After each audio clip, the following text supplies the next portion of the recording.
Permission to be Powerful is a reader-supported publication. To receive new posts and support my work, consider becoming a free or paid subscriber. Chapter 2. Frenemy. I think it's okay for a man to eat a woman's ass, Erika said as she slurped her black coffee. But I'll be damned if I ever eat a man's ass. This was how my day started with Erika every day. We drank coffee strong enough to kill a horse and talked about the most ridiculous bullshit. Every single day for 8 years. This was our ritual. It went with the territory. 2 creative geniuses attached at the hip all day, every day. We were codependent as fuck. Dangerously codependent. We had a 3-bedroom apartment from which we lived and worked. It was a universe unto itself. We rarely had visitors. We kept to ourselves. 2 writers up in that house all day. With anywhere between 4 and 8 cats. More if you counted their stray lovers. With nothing but our crazy thoughts, it always made for great discussion. She was a Tumblr feminist. This is a very niche type of personality. Very. People on Tumblr were thoroughly indoctrinated in a worldview that ran counter to mainstream Western values. Tumblr circa 2018 was the original woke mob. Everyone was a communist or an anarchist. Everyone used pronouns, long before pronouns were a thing. All the girlies were leaking the tea about racism, intersectional feminism, and all things LGBTQ. Tumblr's user base was younger than most other social media sites. About half the users are under 25 years old. It was where all the kids absconded because their parents were now on Facebook, which meant that Facebook was no longer cool. It was full of high school drama, silly in-jokes, and kids trying to figure out who they were and what they believed. Sometimes by getting into absurd arguments with strangers. There was always something hilarious going viral on Tumblr. It always made for great conversation in the morning. Most people on Tumblr write for a small audience of their friends, not for public consumption by their grandmothers and coworkers, as you write on Facebook. Most people use Tumblr with a pseudonym and don't connect it to their real name. Because of the anonymity on Tumblr, there were some real psychos on the platform. This was a place where sex workers would do long, deep dives into their entire lives and how they got into the business. How much money do they make per night? What positions do they like? What they think about the Johns they fuck? You would be surprised at how much thought goes into being a prostitute. Many sex workers had husbands and children. Some parts of their lives looked very ordinary on the surface. People would be incredibly open with each other on the platform. This was the place to let your freak flag fly. There were all sorts of strange parasocial relationships, lasting for years between people who had never met in real life. It was such a wacky place, where all the nerds went to be nerdy together. Naturally, the discourse of that day on Tumblr was ass-eating, and Erika was weighing in with all of her Tumblr friends. The whole of Tumblr was split down the middle on ass-eating. Some for, some against. There was even a microbiologist who weighed in. She was definitely against it. Scientifically speaking, there was no way to explain away the millions of microbes you can see under the microscope with your own 2 eyes. But some people on Tumblr defended ass-eating vociferously. All things were possible when you were utterly anonymous on the internet. Erika used Tumblr to rant about whatever made her miserable that day and share her thoughts about whatever book she read.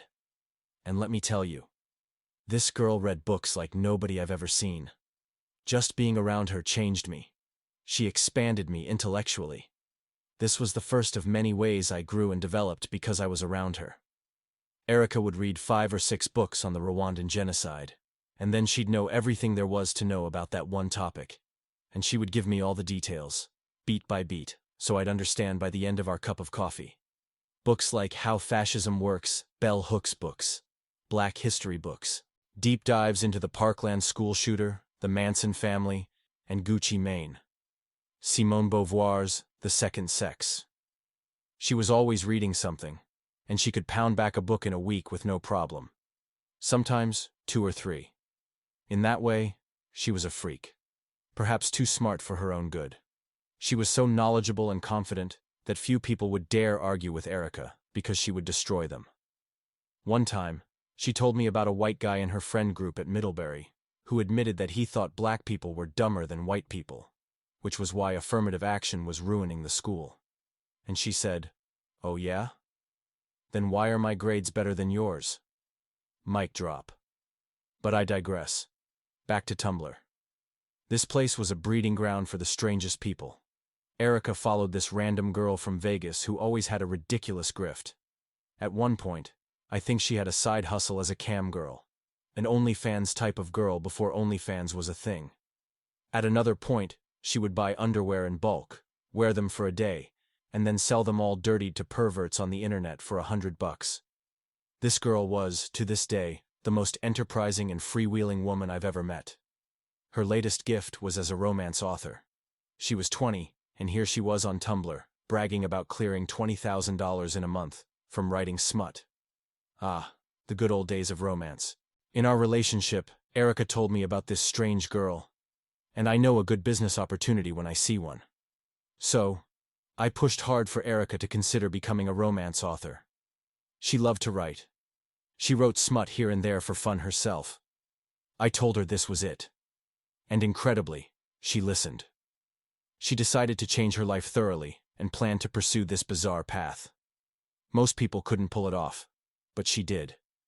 We both worked from home, and were entrepreneurs, which enabled us to live our ridiculous lives in St. Lucia. She did have some help. I'd been a freelance copywriter for several years at this point, so I helped her through her learning curve. And I always gave her the support she needed when struggling and stuck. I think I helped her shave a few years off her journey to becoming a successful author. She'd probably say it was all her because she never gave me much credit for anything. Whatever. I said what I said. Those years with her. They were some of the most important of my life. I am a completely different person today than I was back then. I was figuring out how to keep the bills paid, and get out of the rat race, and deal with surprise business nightmares while I felt depressed and hopeless. At the same time, I was almost 250 pounds, and while I went into hiding from my family for over 5 years, this crucible shaped me into the more healed and authentic version I am today. David Goggins is one of my favorite authors. He's inspirational because he had a radical transformation, different from the end of his story from where he started. He went from being an obese, semi-illiterate roach exterminator to a Navy SEAL, ultra-marathon champion, and broke the world record for most pull-ups in a day. That's right, he did pull-ups for 24 hours straight. I once heard him say, "I went through hell until I became the devil." That's what happened to me. But I didn't know it was happening while going through this process. On the contrary, some days, just getting out of bed was a struggle. It was like I was like a soup dinner on the stove. If you checked the taste before it was ready, you might not like it. But once I was done, I became a masterpiece. I had no idea how powerful the lessons I was learning would be. Life was testing me. And these were the battles I had to win before I could become Mike Tyson. Erika was a romance author.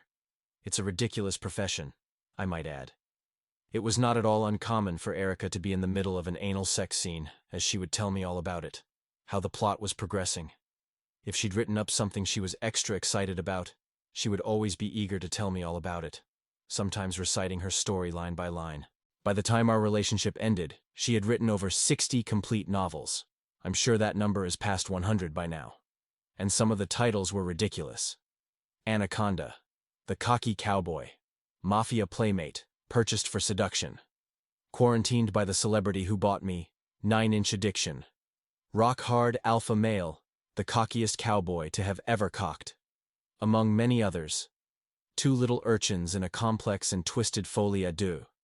Until next time, Anton Dancer, writer, Buddhist. Permission to be Powerful is a reader-supported publication.